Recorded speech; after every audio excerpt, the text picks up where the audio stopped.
Good morning भाई बहनों। आज आप लोगों को इस वीडियो क्लास में कक्षा दसवीं के भाई बहनों के लिए पाठ 1 से जीव विज्ञान जैव प्रक्रम लाइफ प्रोसेस के अंतर्गत हम लोग मनुष्य में भोजन का पाचन डाइजेशन इन ह्यूमन बीइंग के बारे में पढ़ रहे हैं। तो हम लोग पाचन पढ़ चुके हैं पिछले वीडियो में।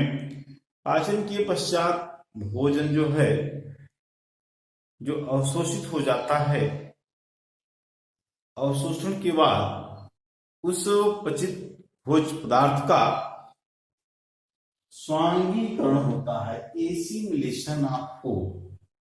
स्वांगीकरण के पश्चात जो शेष अपाच्य भोजन होता है वह भोजन मल के रूप में वक्षेपण इजेशन हो जाता है।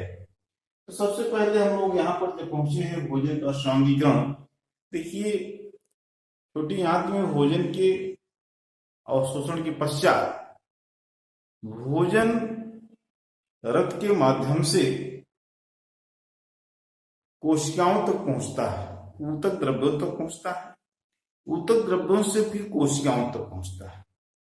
तो इस प्रकार से भोज्य पदार्थों का, बचे हुए भोज्य पदार्थों का कोशिका के जीवद्रव्य में मिला लेना ही, अर्थात कोशिका के जीवद्रव्य में पूर्ण रूप से मिल जाना ही भोजन का स्वांगीकरण एसिमिलेशन कहलाता है। भोजन का स्वांगीकरण एसिमिलेशन ऑफ फूड।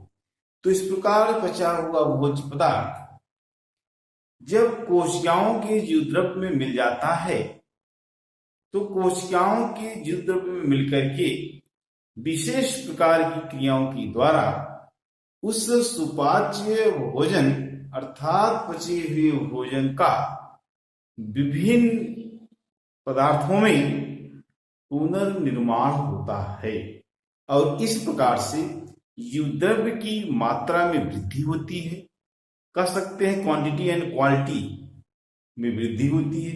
कोशिका बड़ी होती है, जीवद्रव्य के बड़ा होने से कोशिका में वृद्धि होती है और फिर कोशिका वृद्धि करके विभाजित होती है। इस प्रकार से 1 से 2 कोशिकाएं बन जाती हैं। फिलहाल वहां हम ना जाकर के यहाँ हम देखते हैं कि जब वहां भोजन पहुंच जाता है कोशिका के जीवद्रव्य में, तो जैसे पचा हुआ भोज्य पदार्थ जो कि ग्लूकोज था, तो ग्लूकोज ऊर्जा के उत्पादन में आता है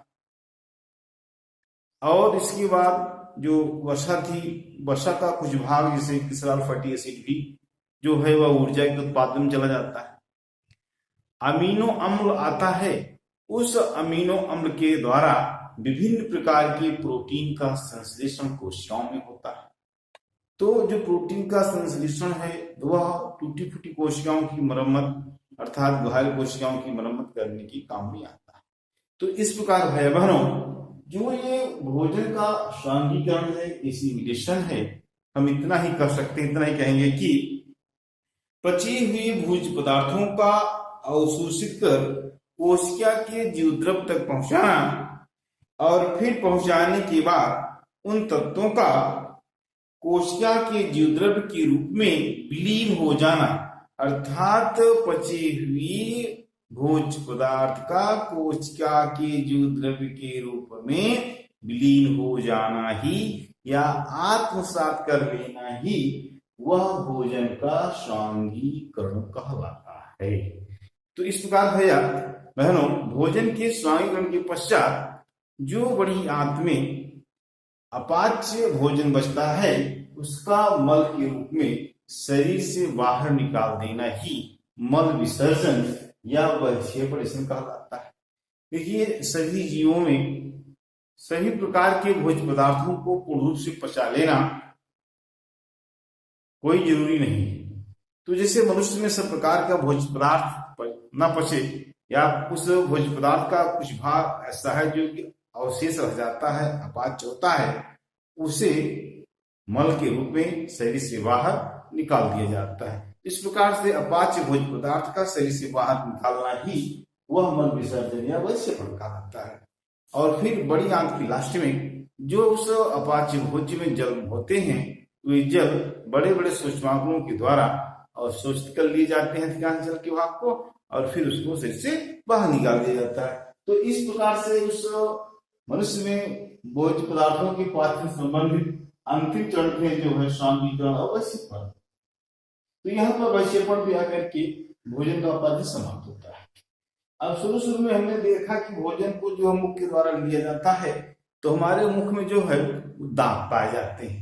विशेष करके मनुष्यों के बारे में चर्चा हो रही है। तो जैसे कि मनुष्य में जो दो जबड़े होते हैं, एक जबड़ा नीचे का होता है और एक जबड़ा जो है ऊपर का होता है। तो यहाँ अगर हम देखें तो जबड़े का ये अर्धांश हो गया, अर्थात एक जबड़ा ऊपर का हो गया ये अपर का, और एक जबड़ा जो है ये लोअर का हो गया। तो अपर में जो है यहाँ पर भी ऊपर के 16 दांत पाए जाते हैं और नीचे के भी 16 दांत पाए जाते हैं, 16। तो ऊपर के जो दांत होते हैं, हमारे दांत तथा दांतों का संचरण से आगे बढ़ते हैं। आगे के सामने जो यहाँ 2 दांत पाए जाते हैं, एक और 2 दांत जो होते हैं, इन्हें हम कृंतक या इंसाइजर कहते हैं। तो ऊपर 2 दांत एक साइड में और फिर आधे में 2 दांत, फिर 2 तो 4 हो गए, इस तरीके से 4 यहाँ हो जाएंगे, टोटल 8 दांत। कृंतक दांत जो होते हैं इनकी संख्या 8 होती है। ऊपर और नीचे 2 जोड़ मिला करके ऊपर 4 और नीचे 4। इनका कार्य होता है भोजन को उतरना, अर्थात ये भोजन को उतरने का कार्य करते हैं। दूसरा आता है कैनाइन रत्न कहते हैं। ये इस कृंतक या इंसाइजर के बगल में ये नुकीला सा दांत पाया जाता है। एक यहाँ भी है और इस तरीके से एक यहाँ भी पाया जाएगा। ऐसे यहाँ भी जो इस जबड़े में तो 2 ऊपर और 2 नीचे पाए जाते हैं, इन्हें हम कैनाइन्स कहते हैं। संख्या 4 होती है। और जो मांसाहारी जीव होते हैं जैसे शेर वगैरह में इनके बड़े नुकीले होते हैं, इनका कार्य होता है भोजन को चिरने और फाड़ने का कार्य। फिर आता अर्धचर्वणक विमूलक। इस रत्नक के बाद यहाँ पर जो है ये 2 जोड़ी पाए जाते हैं, एक जोड़ी पाए जाते हैं, एक इधर एक इधर, 4 हो गया। और नीचे इस प्रकार 4 पाए जाते हैं। इनकी संख्या भी अर्धचर्वणक की विमूलक की 8 होती है। इनका कार्य जो भोजन को कोटना और पीसने का होता है। अब इसके बाद बारी आती है चर्वणक की, मोलस की। तो ये मोलस जो होते हैं, इन 2 जोड़ी के बाद जो है यहाँ की संख्या जो है वो 3 होती है। तो 3 इधर और 3 इधर, ये थोड़ा बड़े बड़े होते हैं, चौड़े होते हैं। ऊपर इनमें जो होते हैं वो इस प्रकार से 4 पॉइंट होते हैं, 4 पॉइंट होते हैं। और ये भोजन को ये भी पोटी पीसी का कार्य करते हैं। इनकी संख्या 12 होती है। इस प्रकार से टोटल संख्या जो हमारे होती है वो 32 होती है। जैसे कृंतक इंसाइजर की 8, रत्नक कैनाइन्स की 4, अर्धचर्वणक विमूलक की 8 और चर्वणक मोलस की 12, टोटल मिलाकर के 32 होते हैं। अब बात यहाँ आती है, हम लिखा कि दांतों का संचरण। देखिए हमारे दांत में सबसे बाहर जो ऊपर चमकीला भाग दिखाई देता है उसे हम इनेमल कहते हैं।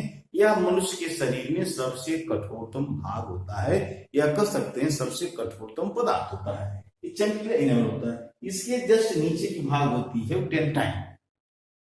ये दोनों भाग जो होते हैं वो हमारे मसूड़े से ऊपर होते हैं। इसके नीचे मसूड़ा होता है, नीचे रूट होती है। रूट में जो होता है जैसे यहाँ पे नेवस वहां पर सेमेंटम होता है।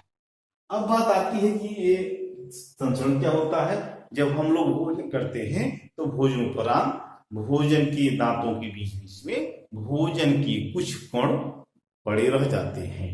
वे कण जो होते हैं उनमें मुख में लाली होती है, तो उनमें पाचन होता है। पाचन होने से उनमें जो शर्करा का निर्माण होता है और फिर बैक्टीरिया पनप जाते हैं उनको फर्मेंटेशन किण्वन करने के लिए। वो बैक्टीरिया और भोजन के जो अवशेष भाग होते हैं मिल करके एक प्रकार की लेयर बना लेते हैं, जिसे हम लोग दंत पलाक कहते हैं। ये दंत पलाक इस इनेमल के ऊपर जो है जमा हो जाते हैं और धीरे धीरे दंत पलाक जो होते हैं ये इनेमल की परत का संचरण करने लगते हैं और फिर आगे डेंटाइन को भी नष्ट कर लगती हैं। इस प्रकार से दांतों की चमकीले इनेमल भाग पर इस पीले पीले धब्बे नुमा जो भाग जमा हो जाते हैं दंत पलाक कहते हैं। और दंत पलाक के बनने से ही दंत क्षरण शुरू हो जाता है।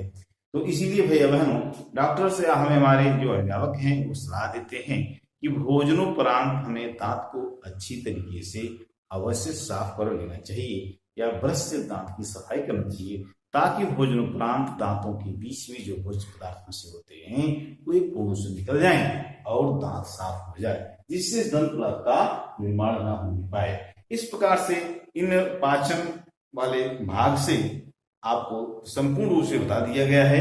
आगे हम आपको जो है मनुष्य में श्वसन प्रक्रिया के बारे में बताएंगे, प्रोसेस ऑफ श्वसन, live process of respiration.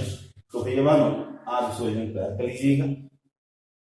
Video को आप अवश्य देखते रहें, सब्सक्राइब करें, शेयर करें, लाइक करें। लगातार आपको ये वीडियो मिलता रहेगा। धन्यवाद।